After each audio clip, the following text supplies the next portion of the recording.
Alur cerita kisah horor ojol dimulai dari kita sebagai ojol bernama Yandi yang nganter paket. Kita pun mampir ke warung beli minum sambil nanya jalan menuju desa Cisuram. Setelah itu ada kakek yang memperingatkan kita untuk tidak melakukan hal buruk di sana karena banyak hal gaib. Kita yang gak percaya hantu pun adu yeping sama kakek lalu melanjutkan perjalanan. Kita pun melihat GPS mengarahkan ke hutan, padahal kata ibu warung kita masih maju. Mengikuti GPS kita mengambil paket dan menemukan gerbang yang digembok. Maju lagi ada kotak yang butuh gerigi dan puteran. Lalu setelah mengumpulkan barang-barangnya terlihat sebuah kunci gembok. Memakainya kita masuk dan menemukan sebuah rumah buri. Paket atas nama Santi.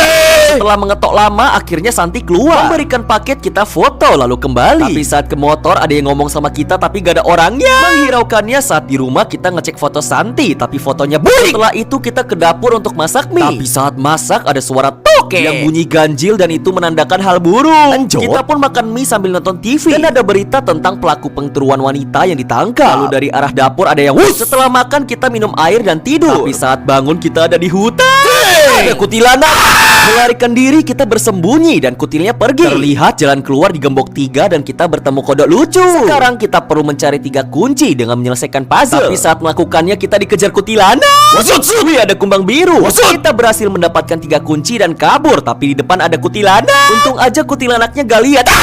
Ternyata cuma mimpi. Lalu ada orderan masuk dari rumah sakit. Setelah itu kita sikat gigi dan bikin kopi sambil mengenang keluarga kita yang udah meninggal. Menonton TV ada berita tentang rumah sakit tujuan kita sedang direnovasi. Tapi saat nonton ada curut yang lewat dan ada lontong yang intropan. Setelah itu curutnya gelinding dan kita pun siap nganter pelanggan. Sesampainya di rumah sakit, pelanggan kita yang bernama Sudarjo minta kita bantu angkut barang dengan uang tambahan. Kita pun dan beli cincau. Sudarjo pun bercerita kalau dulu rumah sakit ini bernama Kurnia Abadi dan sudah terbengkalai 12 tahun. Memasuki rumah sakit kita disuruh mengangkut 3 kotak ke ruang apotek. Lalu setelah mengangkut kotak kita ke WC. Tapi saat keluar rumah sakitnya menjadi buik. Lalu siapa sangka kita berada di masa lalu. Sudarjo pun menghilang dan saat mau keluar pintunya dipapan. Sekarang kita harus mencari linggis. Tapi saat mencarinya ada kursi yang backflip.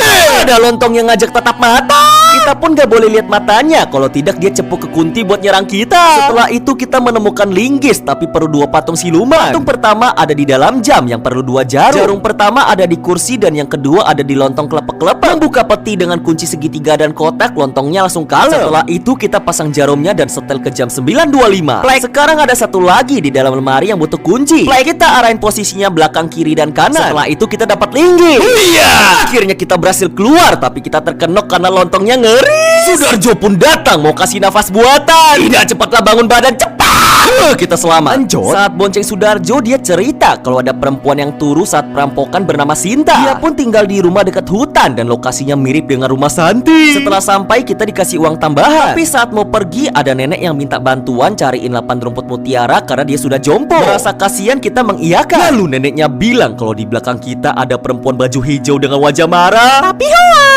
Sebelum cari ke hutan belakang, nenek Hoak memberikan jimat taring Ica untuk melindungi kita. Pergi mencari kita menemukan kertas tentang rumput mutiara yang bisa melindungi kita dari gangguan jahat. Setelah itu kita menemukan 3 dan masuk lebih dalam. Tapi saat menjelajah kita melihat Santi yang berubah jadi kuntilanak dan dia ganti outfit menjadi daster merah. Mengeluarkan jimat. Kutilnya menyala dan hilang. Sekitar kita pun menjadi gelap dan mengingat tulisan kertas di awal kita mencari 5 rumput lagi. Sekarang kita harus menyelesaikan puzzle sambil kabur atau menyalakan kunti biar ngilang bentar. Mendapatkan 2 kita turunin jembatan dan masuk lebih dalam. Di dalam sana kita mendapatkan 2 lagi tapi yang terakhir dijaga sama ular gede. Menggunakan minyak dan api, ularnya menyala. Kutil datang, menyala. Setelah itu kita mukbang bentar dan mendapatkan rumput terakhir. Kutil merah pun mengejar. Tapi kita wusut kembali ke dunia asli. Nenek Hoak pun nanya kenapa kita benges tapi kita gak mau cerita. Pulang ke rumah kita melihat cicak yang mojok. Setelah itu ada cat dari Santi yang bilang kalau paketnya belum diantar. Ternyata paketnya kita salah antar dan kita pun mengganti rugi. Kantong kita pun kering. Lalu ada suara dari dapur. Lihat dapur kita berantakan dan saat balik kamar kita juga berantakan. Lalu terdengar suara gas dan ada Santi yang bocorin gas. Rumah kita menyala. Kita pun langsung kabur tapi pintu depan terkunci. Keluar lewat jendela kita pun langsung minta bantuan.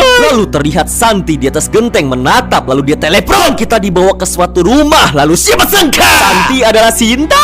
Dia marah karena ketika kita pipis saat perjalanan ngantar paket, kita nendang batu tempat arwahnya tinggal. Setelah itu Santi ngedot selalu terbang, palanya mengkedek. Kutil lalu ganti outfit. Tiba-tiba ada suara nenek hoak yang menyuruh kita bakar 5 boneka lontong. Lalu Kutil pun dibuat menyala. Kita pun menyalakan pembakar dan mulai mencari lontong sambil dikejar Kutil. Lontong pertama ada di meja, kedua di kotak lemari, ketiga di peti, 4 di sumur, dan terakhir ada di jam yang disetel ke jam 5.35. Membakar semuanya, Kutil anak menyala. Tapi dia nangkap kita, berhasil lepas. Kita pun langsung lari. Ternyata itu hanya mimpi dan rumah kita menjadi beda. Di luar ada orang nongkrong dan ternyata kita di rumah Pak RT. Setelah itu ada Pak Ustadz yang tahu kalau kita digangguin hantu dan katanya ada nenek hoak datang bantuin kita. Sekarang arwah Santi sudah tenang dan kita pun tinggal di rumah Pak RT. Sama